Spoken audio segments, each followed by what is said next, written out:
Party के केंद्र नेतृत्व ने तय किया कि सेना के मनोबल को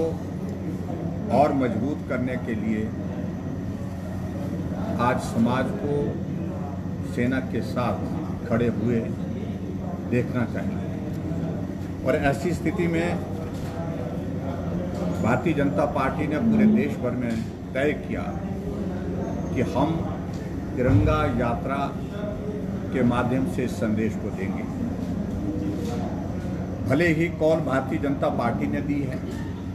लेकिन उसके बावजूद आपने देखा होगा कि इस कार्यक्रम में ना भारतीय जनता पार्टी का कोई झंडा है, ना कोई बैनर है, ना कोई नारा है, ना पोस्टर है, ना होर्डिंग है। सभी समाज के वर्गों को साथ लेकर ये कार्यक्रम का आयोजन किया गया। और मुझे इस बात की प्रसन्नता है कि पहला कार्यक्रम शिमला में किया गया, जहां बहुत बड़ी संख्या में सभी वर्गों के लोगों ने उसमें हिस्सा लिया। दूसरा कार्यक्रम धर्मशाला में किया गया, जहां भी मुझे जाने का सौभाग्य प्राप्त हुआ, और वो कार्यक्रम भी बहुत बड़ा सफल कार्यक्रम रहा। और आज उसके बाद तीसरा कार्यक्रम मंडी में किया गया, और जिसमें मुझे इस बात की खुशी है कि सेना के अधिकारी लेफ्टिनेंट जनरल कपूर जी, ब्रिगेडियर कुशाल ठाकुर जी, सभी हमारे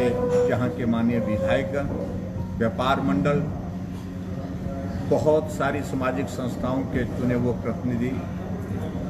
संस्थाओं के लोग जो है उसमें भाग लेने के लिए पहुंचे। और सबसे बड़ी बात, जो हमारे कॉलेज में पढ़ने वाले बच्चे, स्कूल में पढ़ने वाले बच्चे और जो ट्रेनिंग इंस्टीट्यूट से यहाँ पर हैं, उनसे भी बहुत अच्छा पार्टिसिपेशन आज के इस कार्यक्रम में रहा, जिसके लिए मैं उन सबका बहुत बहुत धन्यवाद करता हूँ। मित्रों, मुझे लगता है कि ऑपरेशन सिंदूर के संदर्भ में बहुत ज़्यादा बात कहने की आवश्यकता नहीं है, क्योंकि पल पल की घटना आप सब लोग खुद भी देख रहे थे, और आप सब मीडिया वालों के माध्यम से पूरा देश, पूरी दुनिया देख रही है, इसलिए उसमें कोई डिटेल में जाने की आवश्यकता नहीं। लेकिन इस सारी घटना के पश्चात जो भारत का एक संदेश पूरे विश्व में गया कि भारत ये भी कर सकता है, ये कल्पना से परे की बातें थी। आप अंदाजा लगाइए कि भारत की सेना ने पाकिस्तान की सीमा में घुसे बिना ही भारत की धरती से सारा ऑपरेशन कंप्लीट किया। आप इस बात को भी देखते होंगे कि 6 तारीख को रात के 1:20 पर ऑपरेशन सिंदूर की शुरुआत हुई, और पाकिस्तान के अंदर 150 किलोमीटर तक के जो पाकिस्तानी आतंकवाद को जहां शय देते थे, ट्रेनिंग देते थे, उनको भारत के अंदर आतंकवाद फैलाने के लिए भेजते थे, उन 9 ठिकानों को 25 मिनट की कार्रवाई में उनको जो है ध्वस्त कर दिया। वो कल्पना से परे की बात। पाकिस्तान इस बात को लेकर के समझ ही नहीं पाया कि आखिरकार हो क्या, और स्वाभाविक रूप से इसके बाद जो है रिटेलिएशन पाकिस्तान ने जितनी उनकी सामर्थ्य थी उसके अनुरूप करने का प्रयत्न किया, लेकिन सफल नहीं। जो ड्रोन टर्की से, चाइना से पाकिस्तान लेकर के आया था, उनका उपयोग किया गया, लेकिन उसमें से सारे के सारे ड्रोन भारत की सीमा के अंदर प्रवेश होने के साथ ही उनको गिरा दिया गया।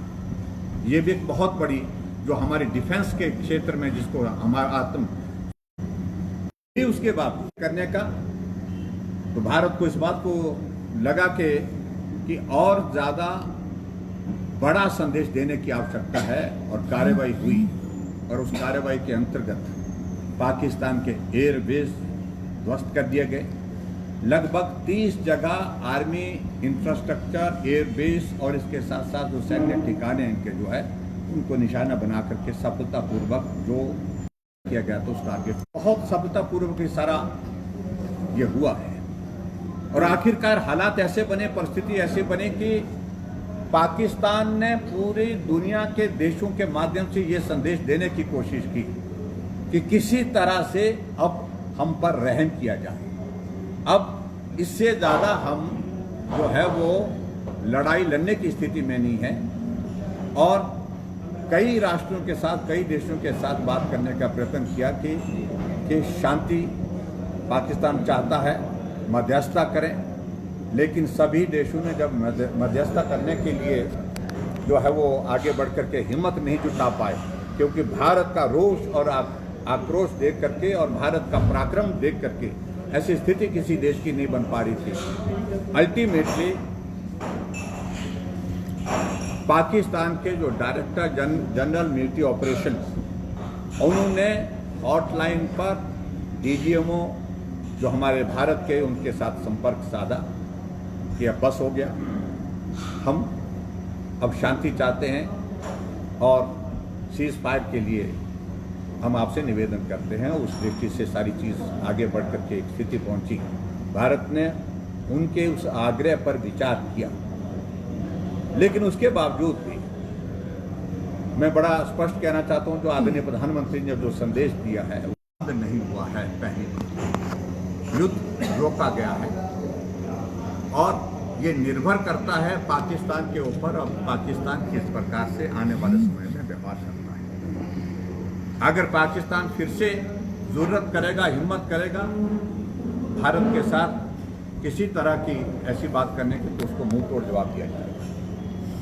और आज की तारीख में मैं इस बात को कह सकता हूं कि भारत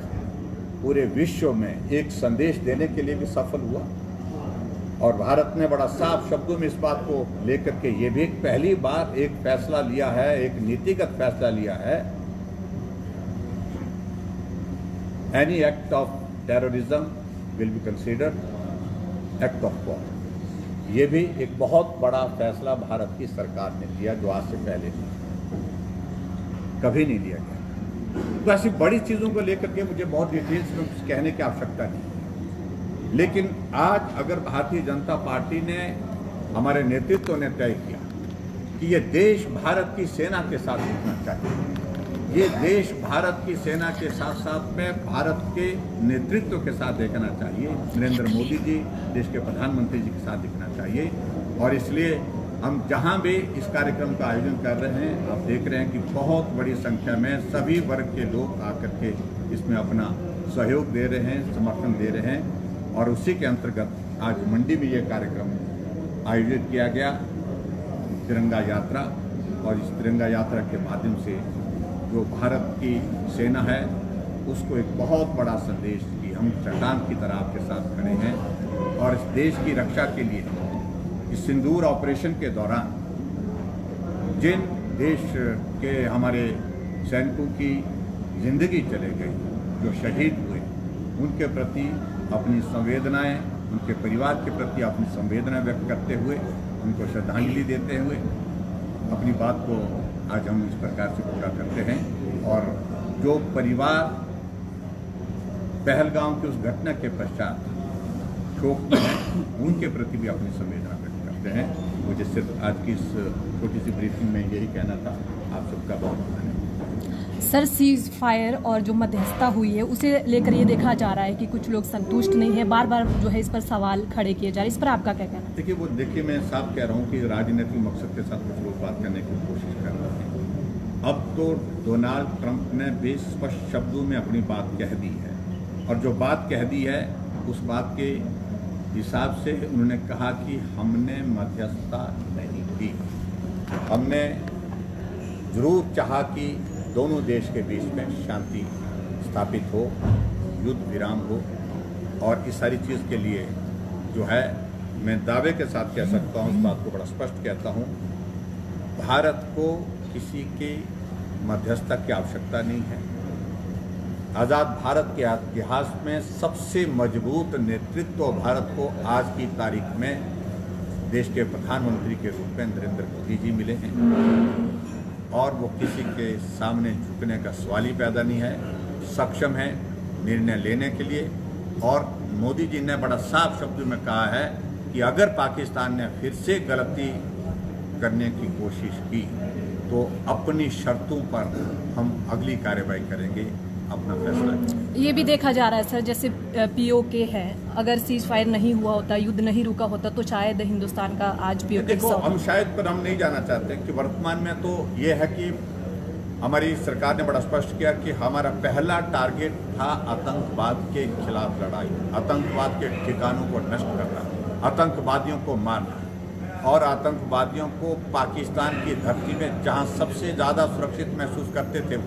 वहीं पर मारा है। और उसके अलावा जो भारत के अंदर टेररिस्ट आप देख रहे हैं कि रोजाना 3-4 टेररिस्ट मारे जा रहे हैं, सैन्य के पूरी शक्ति के साथ फैसला लिया जा रहा है। पहला लक्ष्य यही था और इसी बात को लेकर के भारत आगे बढ़ा। हाँ, अगर ज़रूरत पड़ी पाकिस्तान इस प्रकार का व्यवहार अगर फिर से जारी रखेगा तो आने वाले समय में उनके खिलाफ जो कार्रवाई होगी वो भी आप और दुनिया पूरी देखेगी। देखा जा रहा है कि विपक्ष का जो है सहयोग आपको नहीं मिल रहा है। देखिए, मुझे इसमें कोई ऐसी टिप्पणी करने की आवश्यकता नहीं। मैं तो देख रहा हूँ कि समाज के हर वर्ग ने सहयोग दिया, व्यापार के साथ आया, हमारे एजुकेशनल इंस्टीट्यूशंस के बच्चे हमारे साथ में आए, हमारे एडवोकेट्स हमारे साथ आए, हमारे साथ में जो जितनी भी NGOs हैं वो हमारे साथ में आए, अलग अलग जो हमारी सिविल सोसाइटीज़ हैं वो हमारे साथ में आए। बहुत सारे समाज के हमारे ऐसे वर्गों का जो सपोर्ट हमको चाहिए था वो सब के सब आज आपने देखा कि इस कार्यक्रम का हिस्सा बने। और इसलिए मैं कांग्रेस की राजनीति पर कोई टिप्पणी आज करना नहीं